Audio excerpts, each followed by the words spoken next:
नमस्कार, मैं हूं आशीष श्रीवास्तव और आप देख रहे हैं यूपी तक सुर्खियां लेकर हाजिर हूं। आज हम खबर की चर्चा करेंगे। अयोध्या में 191 फीट ऊंचा ध्वजारोहण किया जाएगा, जो कि प्रधानमंत्री मोदी के द्वारा, जिसके लिए आज से कलश यात्रा शुरू की जा रही है। 25 नवंबर को प्रधानमंत्री मोदी खुद यहां पर मौजूद रहेंगे और भव्य कार्यक्रम आयोजित किया जाएगा। सबसे बड़ी बात है कि पिछले कई वर्षों से निर्माण हो रहा है अयोध्या राम मंदिर का पूरी तरीके से निर्माण हो जा चुका है और वह पूरी तरीके से अब कंप्लीट हो गया है। तो प्रधानमंत्री मोदी इस तरीके से अब ये नए जो पूरी अयोध्या की शान है उस पर पहुंचकर ध्वजारोहण भी करेंगे और 191 फीट ऊंचा लंबा ध्वज जो लगाया जा रहा है उसका भी इनॉग्रेशन करेंगे। इस पूरे मसले पर लेकर अयोध्या में आज से ही कलश यात्राएं शुरू की गई हैं, अलग अलग रंगारंग कार्यक्रम शुरू किए गए हैं और साथ ही साथ पूरे अयोध्या को सजाया जा रहा है। राम की नगरी अयोध्या पूरे भारत में प्रसिद्ध है और इसी वजह से इसको पूरी तरीके से अब आगे बढ़ाया जा रहा है।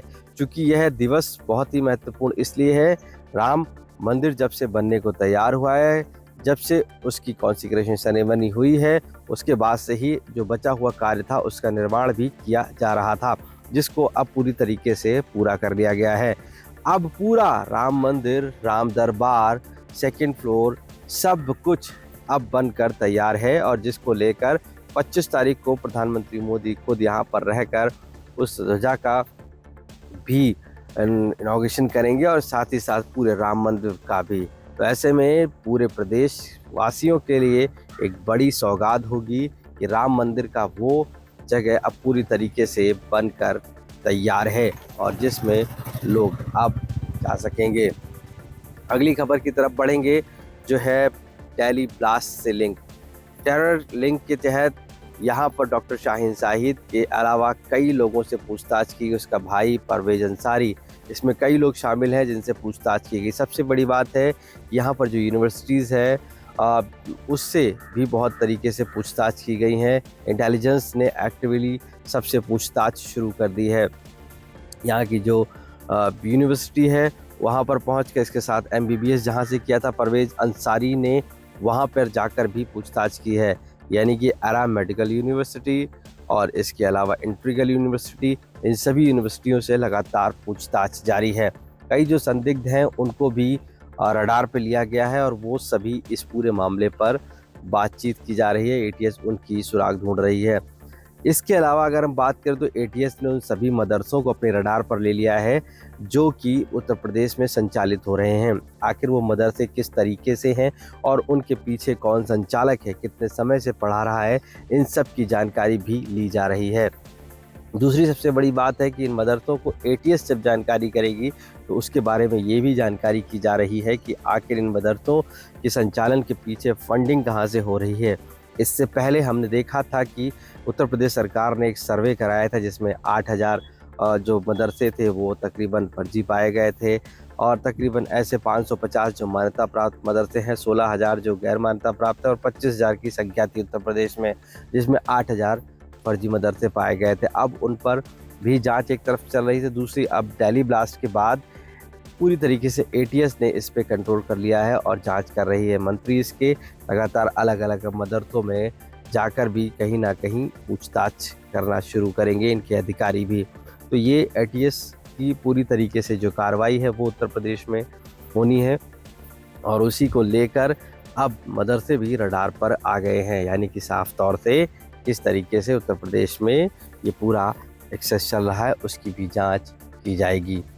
अगली खबर की तरफ बढ़ते हैं, जिसमें समाजवादी पार्टी एक तरफ से कह रही है कि आने वाले समय में जो चुनाव है उसमें महागठबंधन का चेहरा अखिलेश यादव को होना चाहिए। ऐसे में कांग्रेस साफ तौर से इसके बिल्कुल भी कतई विपरीत है।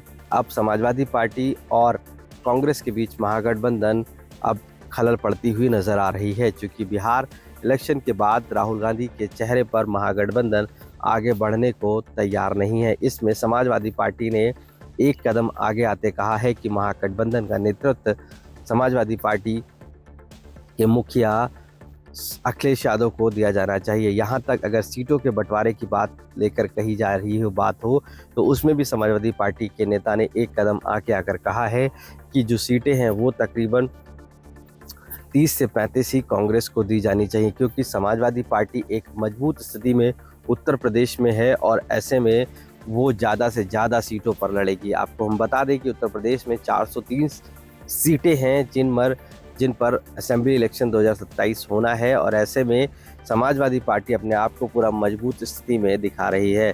हालांकि कांग्रेस बिल्कुल पीछे नहीं हट रही, लेकिन अभी से बिहार इलेक्शन के बाद जिस तरीके की चीज़ें सामने आई हैं उसमें माना जा रहा है कि कांग्रेस और समाजवादी पार्टी के बीच एक रार सामने आ सकती है।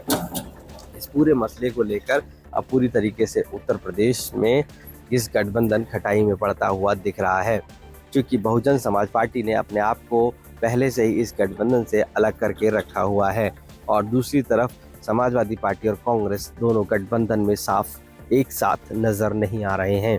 आखिर क्या होगा इस गठबंधन का भविष्य, वो तो आने वाला समय ही बताएगा, लेकिन मौजूदा जो हालात है उससे ये जरूर साफ होता है कि गठबंधन में दरार पड़ना शुरू हो गई है।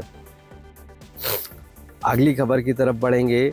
सर्दी का शुरू हो गई है और ऐसे में जो अलग अलग क्षेत्र हैं उत्तर प्रदेश के उसमें अलग अलग तरीके से यहाँ पर अलर्ट जारी किया गया। मौसम विभाग ने भी यहाँ पर जारी किया और ऐसे में सब जगह जिस तरीके से अब ऋतु बढ़ रही है उसको लेकर भी कहीं ना कहीं मौसम विभाग ने अलग अलग तरीके की जानकारी शेयर की है। फिर पश्चिमी उत्तर प्रदेश से पूर्वी उत्तर प्रदेश तक इस तरीके की जानकारी को शेयर किया गया है, जिसमें बताया गया है कि इस बार नवंबर से लेकर फरवरी तक काफ़ी ज़्यादा ठंड पड़ने के आसार है। यहाँ तक जो फसलें हैं उनको लेकर भी अलग तरीके से तैयारी करने की बात कही गई है, यानी कि उत्तर प्रदेश में ठंड की आहट शुरू हो गई है और ऐसे में किसान हो या जो आम जनमानस उनके लिए भी अब अलग अलग से तैयारियों की बात कही जाने लगी है। इस पूरे मामले को लेकर मौसम विभाग ने अलग अलग रिपोर्ट्स जारी की हैं और उत्तर प्रदेश के लिहाज से सबको अलर्ट भी किया हुआ है। तो आज के लिए उत्तर प्रदेश से इन खबरों को लेकर हम हाजिर थे आपके सामने। मुझे इजाज़त दीजिए और आप देखते रहिए यूपी तक की सुर्खियाँ। नमस्कार। मुख्तार अंसारी ये नहीं समझ सके कि कोई षड्यंत्र है। उन्होंने 8 फोर्स के जवानों को, फोर्स है वो, फोर्स के असलहे है वो, एक सिंगल भी कोई असला मुख्तार के पास नहीं। अगर साउंड के साथ चला दे मैं चुनौती देता हूँ और एक शब्द भी मुख्तार ने उसमें दंगा भड़काने के लिए कहा हो, मैं फांसी पे चढ़ने को तैयार हूँ। मुलायम सिंह के सामने बैठ के उन्होंने पूरी घटना लिखी पूरी बताई और झूठी बिल्कुल गलत FIR मुख्तार के खिलाफ हमसे दस्तखत करा के कराई। कृष्णानंद राय की हत्या का मामला है, मुकदमा हुआ है। मुख्तार अंसारी जिस डेट में घटना है उस दिन जेल में है। कि कृष्णानंद राय रणबीर सेना के कमांडर थे बिहार में, जो सामूहिक नरसंहारों के लिए जिम्मेदार थे। एक बार पूछिएगा, पंजाब की जेल में न गया। ये ब्रजेश सिंह की तरह से नकली पासपोर्ट बना के दाऊद इब्राहिम के पास तो नहीं चला गया। मुख्तार अंसारी के LMG के बरामदगी की बात थी, गलत, झूठ, 1000% झूठ। तो एक आरोप ये भी लगता है कि योगी जी तब गोरखपुर से चले थे और उनकी हत्या की भी साजिश रची गई थी। योगी जी को आजमगढ़ में घेरा गया था, मुख्तार घेरवाए थे। मुख्तार से कहीं भेंटे नहीं थी योगी आदित्यनाथ से। हिसाब किताब का मतलब गोली मार देंगे। जो खड़े इंटरव्यू में बैठ करके धमकी दे रहा है अफजाल अंसारी को, उसको आप महिमा मंडप कर रहे हैं। अब ये चुनाव में 5 मीटिंग किए थे योगी जी, अब 5 क्षेत्रवा में हरा दिया है। मुलाकात का पहला लफ्ज यही था कि भैया ने हमको इन लोगों ने जहर खिला दिया। आप क्या समझते हैं नतमस्तक हूं? तो इस गलतफहमी में कोई मत रहे, नतमस्तक नहीं। हमारे घर की बेटियां पहली बार सड़क पे उतरी, गांवों में गई हैं, बस्तियों में गई हैं, गलियों में दरवाजे दरवाजे जाके, हर कौम जात के दरवाजे पे।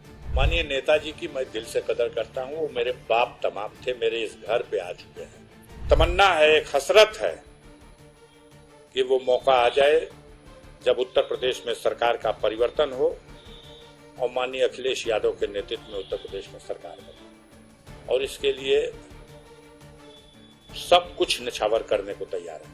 आज जिनको इस्तेमाल कर रहे हैं योगी जी, जितने भी इस्तेमाल कर रहे हैं, अगर सत्ता परिवर्तन हो जाए तो कई चीन चले जाएंगे और भौकाल तो आज भी है।